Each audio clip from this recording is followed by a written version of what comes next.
today is day 4 of the vlog. We went to go see waterfalls. The hike was fun, and I even brought a sweater because it was cold. Be sure if it's cold to bring a sweater. That's it for now. Remember to subscribe to my free ebook and PayPal me. Thank you.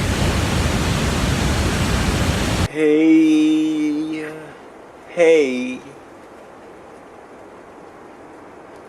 I said two heys because Norwegians say hi when they greet you.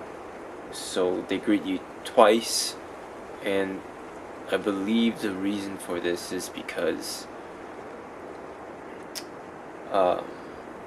the first time around is to see if you're listening, and the second time around,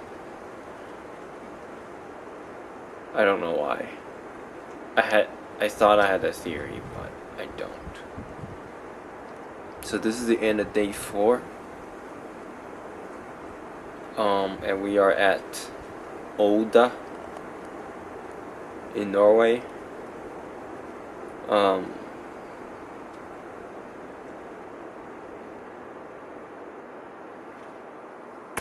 Bye. Huh? Because Norwegians say bye twice too.